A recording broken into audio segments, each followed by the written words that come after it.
Hey guys, welcome to Calculus Plus. So we will be continuing with the part 2. So name of the country is Federative Republic of Brazil. The capital of Brazil is Brasilia. Location, extent and boundary, that is some part of the Brazil lies in the northern hemisphere while most of the part lies in the southern hemisphere. And these are the latitudes and longitudinal extent which I am going to tell you in the map. So you just have to write it in your textbook. What are the latitudes and longitudes? I have cleared it in the first part. So we will see that northern and southern hemisphere में Brazil का location कैसे आता है. So as you have known that this is the equator और यहाँ पर है ये ब्राजील. तो ये ब्राजील का ये जो इतना पार्ट है that comes in the northern hemisphere और बाकी का ये जो पार्ट है ये कहाँ आता है इक्वेटर के नीचे यानी southern hemisphere. So you have to write it that some part comes in the northern hemisphere and most of the part comes in the southern hemisphere. Then you have to write the location. तो ये क्या है? ये है latitudes. So from here to here, this is the latitudinal extent and this is the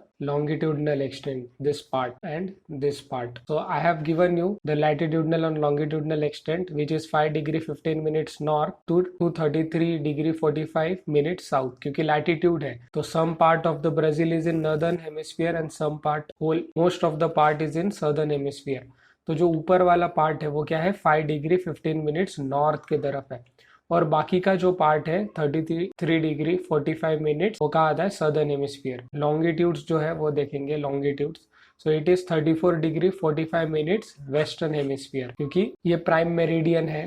prime meridian का जो left side होता है उसको हम क्या कहते हैं वेस्टर्न हेमिस्फीयर. इसलिए यहाँ पर क्या लिखा है west and 73 degree 45 minutes west longitudes. So this is the location and latitudinal and longitudinal extent of Brazil. Then neighboring countries of the Brazil. We will see that north में कौन सा country है, south में कौन सा है, west में कौन सा है, east में कौन सा है, as well as seas and oceans. So as you can see that this is the Brazil in green color. So you can see that north में क्या आता है French Guiana, Suriname, then Guyana, then Venezuela, then Colombia. This comes in the north. So this are the neighbouring countries. Ecuador क्या है? इक्वेडोर का boundary जो है Brazil के साथ नहीं मिलता है. So it is not a neighbouring country. Then towards the west side we have Peru, then Bolivia. Then towards the southern side this Paraguay also comes on the western sides. So in the southern side there is a country which is called as Uruguay and Argentina. Towards the east side there is no country but there is a Atlantic Ocean towards the east side and Pacific Ocean on the west side. So you have to write that. And latitudinal and longitudinal extent I have already explained. It is this and this. Historical background of India. India was under the British rule for almost 1.5 century. यानी 150 साल India was under the British rule. India got its independence on 1947, which is 15th August. Despite facing several problems like 3 wars, 2 Pakistan के साथ हुआ है और 1 China के साथ हुआ है. तो हमें जो इंटरनल सिक्योरिटी है इंडिया की उसके सेफ्टी के लिए हमें वॉर्स में जाना पड़ता है और वॉर्स के लिए हमें क्या करना पड़ता है हमारी आर्मी नेवी एंड एयरफोर्स को स्ट्रॉन्ग करना पड़ता है. So this all things we have to face. और जब इंडिया इंडिपेंडेंट हुआ था so it was not having that kind of resources to go a war with China but still we have tackled all this situations. Then famines थे. Famines यानी जो food है उसके scarcity थी यानी फूड की कमी थी. We use to import wheat from America and many things we have to import so that food scarcity ना रहे.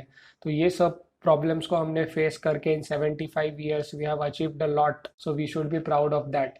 Then similar issues after independence we had faced like poverty, drought and etc. India is a major developing country of the world. India is considered to be a global market too because of various economic reforms. Economic reforms लाए थे 1991 में by our ex-prime minister Mr. Manmohan Singh. He was the finance minister at that time और उन्होंने LPG लाया था. LPG क्या है? Liberalization. He is privatization. And G is globalisation. इसके वजह से क्या हुआ था इंडिया ओपन हो चुका था for foreign market and foreign companies can invest in India like foreign direct investment, foreign portfolio investment. ये सब चीजें हैं इकोनॉमिक के टर्म्स है. सो ये क्या हुआ एक ग्लोबल मार्केट इंडिया क्यों बना कि 1991 में बहुत बड़ा ग्लोबल एक इकोनॉमिक रिफॉर्म लाया गया था by our ex prime minister Manmohan Singh ji, who was the finance minister at that time. और इस वजह से क्या हुआ कि फॉरेन के कंपनीज जो है वो इंडिया में आने के बाद इन्वेस्ट करने लग गए, क्योंकि बहुत सारे जो पॉलिसीज थे बिफोर 1991,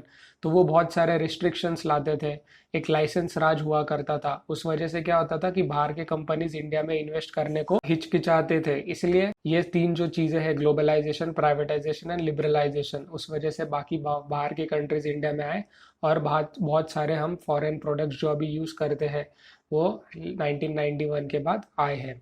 सो ये time to time economic reforms के वजह से इंडिया की इकोनॉमिक क्या हो गई, डेवलप हो गई, और उसका पेस अभी भी बढ़ रहा है। एंड पिछले साल India was the fastest economic market in the world. But अभी कोरोना वायरस के वजह से इकोनॉमी काफी स्लो डाउन हो चुकी है और बहुत सारे कंट्रीज अभी इकोनॉमी स्ट्रगल कर रहे हैं। Even America is struggling because of the global pandemic corona virus. The proportion of youth in India is high. India का पॉपुलेशन जो है वो काफी यंग है, and because of this major part of working population India is looked as a young country. इस वजह से क्या होता है कि बाहर के कंट्रीज भी इंडिया में इन्वेस्ट करने को एक्साइटेड रहते हैं, and India is a young country because of our India's young population. Now we are going to study about the Brazil. For more than 3 centuries, 300 साल तक Brazil was under the Portuguese rule and Brazil gained its independence in 1822. काफी पहले इनको independence मिल चुका था। From 1930 to 1985, more than half century यानी 50 साल plus, it was under a populist military government, यानी वहाँ पर मिलिट्री रूल करता था, वहाँ पर डेमोक्रेसी नहीं हुआ करती थी। और मिलिट्री रूल है तो क्या हो गया ये कि मिलिट्री जो कहेगी वही लोगों को करना पड़ता था। Then it has overcome global financial difficulties in the late 20th century. 20th century जो है उसमें 1900 से लेकर 1999 तक, उसको क्या कहते हैं हम, 20th सेंचुरी। तो ग्लोबली फाइनेंशियल डिफिकल्टीज जो भी ब्राज़ील के थे उन्होंने क्या किया, ओवरकम किए और डेवलपमेंट की तरफ बढ़ गए। Brazil is seen as a contributor for economic growth of the world. Economic growth जैसा इंडिया का हो रहा है वैसे ही ब्राज़ील का हो रहा है, and it is an important market in the future. बहुत सारे जो फॉरेन कंट्रीज है that are looking forward to invest in Brazil, like they are looking forward to invest in India. That's why both the countries are on the same pace. That's why we are going to comparing the Brazil and India in your geography of class 10th. Thanks for watching. First chapter has been finished. Please like, share and subscribe and press the bell icon. Thank you.